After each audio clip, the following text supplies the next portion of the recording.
हिंदी ठीक है। नमस्ते, मेरा नाम कमलेश सोलंकी है।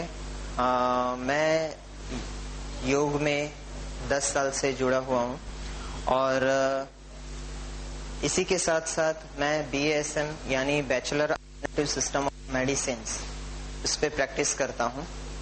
सेकंड, योग में मैंने सेंटा क्रूज योग इंस्टीट्यूट से वहां से मैंने योगा किया हुआ है, कोर्स किया हुआ है और उसी के साथ अब तक मैं जुड़ा हुआ हूँ और बाहर भी मैं काफी क्लास कंडक्ट करता हूँ।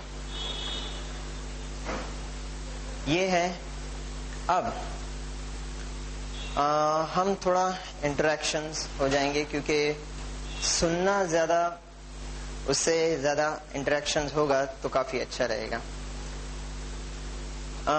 आप मुझे ये बताएंगे कि आप योग के बारे में कितना जानते हैं?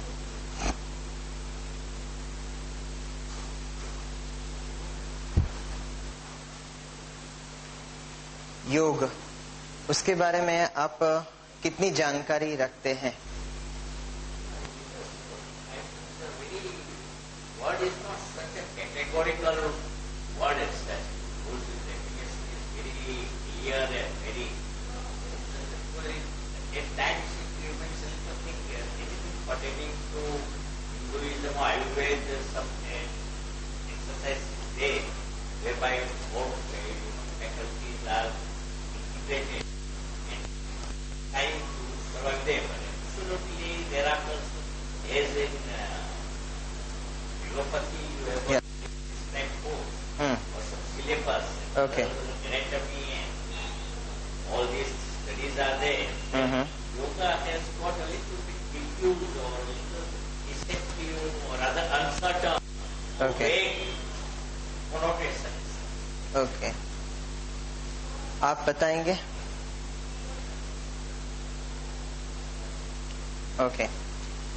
ओके।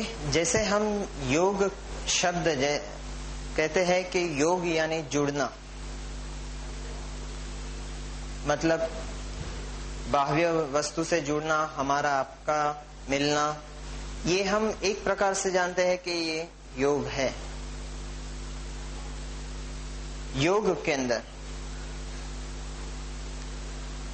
हम ये कह सकते हैं कि हमारे विचार, जैसे पतंजलि योग सूत्र, महर्षि पतंजलि ने योग के लिए एक अष्टांग योग करके उन्होंने बाहर, जैसे गृहस्थ जीवन में रह के वो योग साधना कर सके, इस प्रकार से उन्होंने ये अष्टांग योग बनाया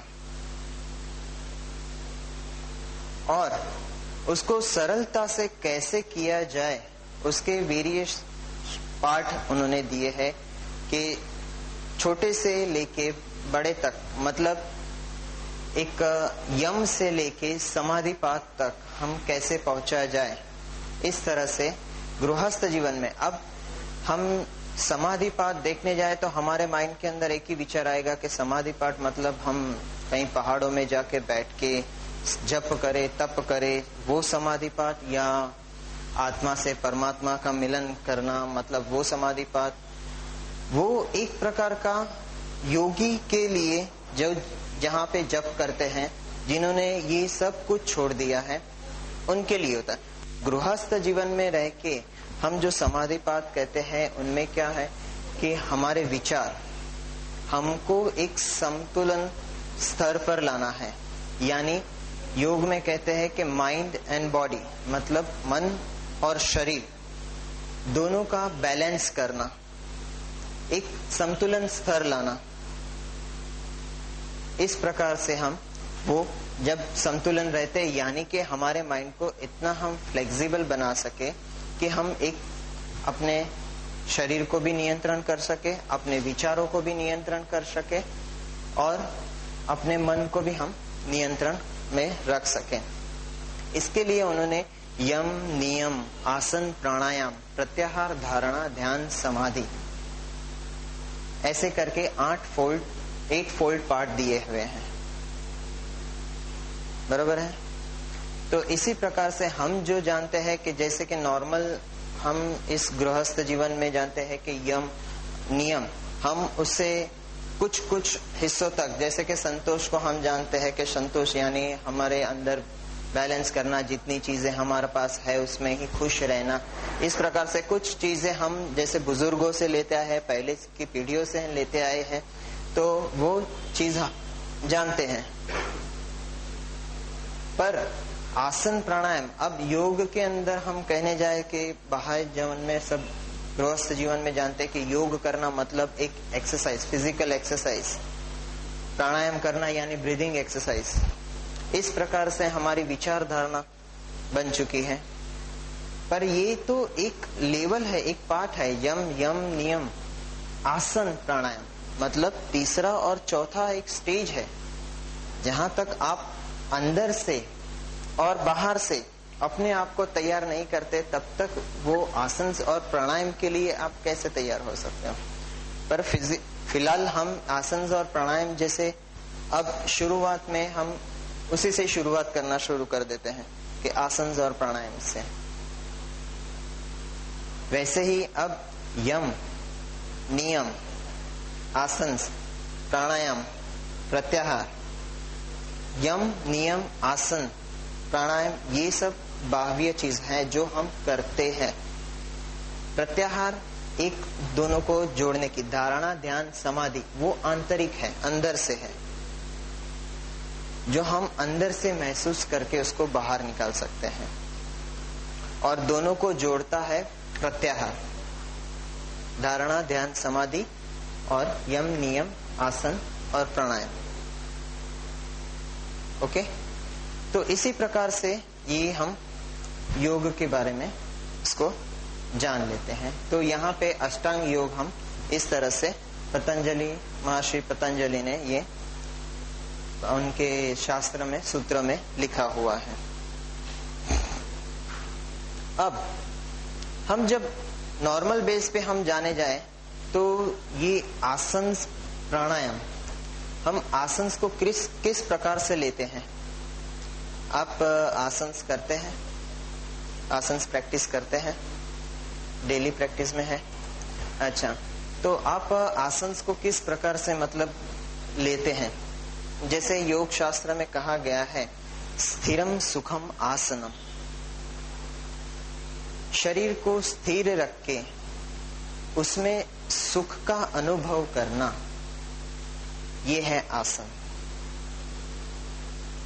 ओके, तो उसी के साथ ही साथ जैसे कि हम शरीर को स्थिर रख के सुख का अनुभव करके जब आसन करते हैं, बाद में हम अपने शरीर पर नियंत्रण कर लेते हैं। और शरीर पे नियंत्रण करने के बाद जब हम अपनी श्वास पर जाते हैं, मतलब अंतर्मुख होते हैं अपनी ब्रीदिंग को रिदमिक बनाने के लिए, जब हम अपने श्वास पर जाते हैं तब ये श्वास का नियंत्रण हम कर सकते हैं।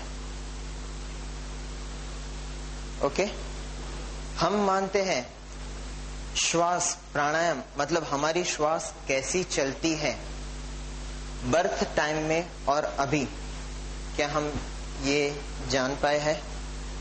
हमने कभी चेक किया है? हमने कभी चेक, जब हमारा जन्म हुआ था और तब हमारी जो श्वास की मूवमेंट थी और अभी की जो श्वास की मूवमेंट है उसमें क्या फर्क है? क्योंकि काफी टाइम ऐसा होता है कि हम बाह्य जीवन में ऐसे उलझे हुए हैं, हम अपने काम में उलझे हुए हैं, हम दूसरों काम में उलझे, तो हम अपने शरीर पर नहीं ध्यान दे पाते हैं। इसलिए योग शास्त्र में कहा जाता है कि स्वाध्याय, स्व का अध्याय करना यानी खुद को जानना। हम बाह्य वस्तु को जानते हैं, साथ ही साथ अपने आप को भी हम जब जानते हैं, अपनी श्वास की गति को, अपने शरीर को, तब जाके हम बाह्य वस्तु पे, हम अपने शरीर पर नियंत्रण कर सकेंगे, अपने मानसिक रूप पे नियंत्रण कर सकेंगे, तब हम जाके बाह्य वस्तु पे नियंत्रण कर सकते हैं। जैसे कि हम जब आसन में बैठे हैं तो हमारी श्वास की गति एकदम रिदमिक और धीमी होनी चाहिए। हमने बाहर जैसे आसन्स में देखा है कि डिफरेंट टाइप्स के हम आसन्स किए जाते हैं, पर योग शास्त्र के हिसाब से हम जो डिफरेंट टाइप से डिफरेंट वेरिएशंस आते हैं आसन्स में।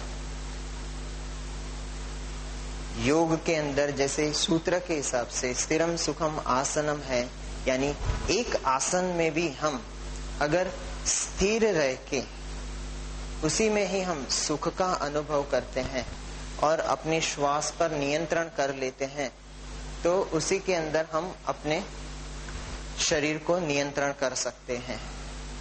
योग का मेन एम है वो योग जुड़ना, और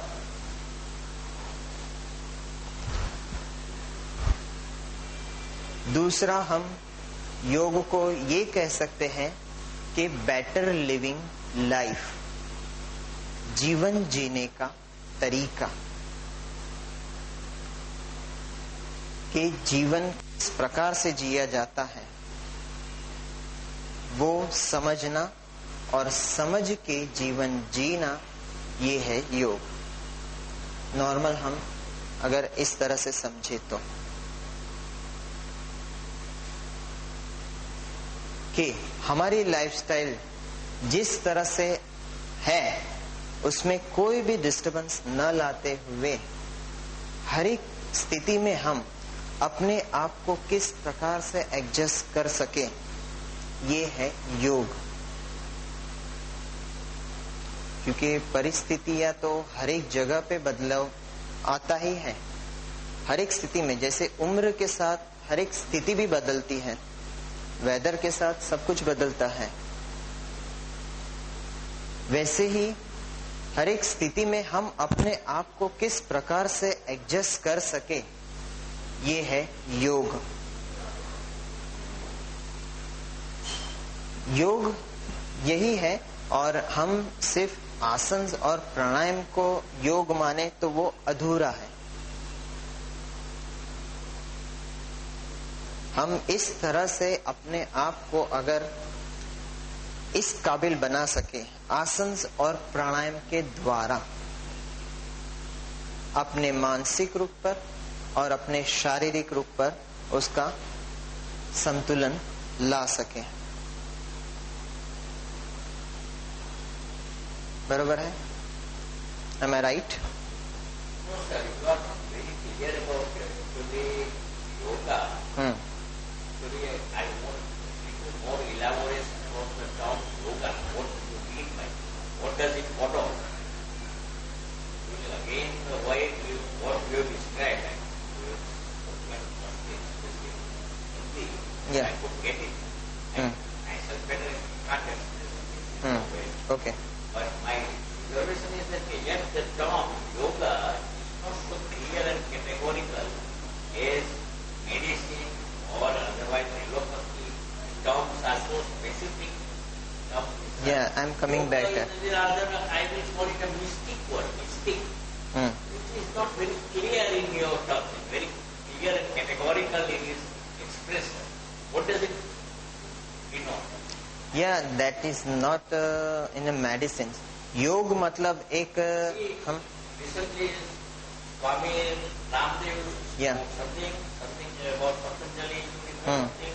All these things, all schools of thought are there, and they are also, I mean, they Teaching. are making good exercises Yeah. in that subject. But the thing is that it's not so clear. For young generation, for rationality is understood. The term is not so clear and categorical as you are a student and I myself have been a teacher for years together. So I myself find it yoga is a little, I think it's a mystic. As Rabindranath Tagore has said it, Ekaloja Dera. Actually there are many terms, it is a very mystic term. Not actually very categorical what I say. Yeah. What do you mean by it? What is the definition of yoga? What is the, you can describe it and elaborate it, but definition as such, yoga, actually I am very yet to get a very sound definition of the term.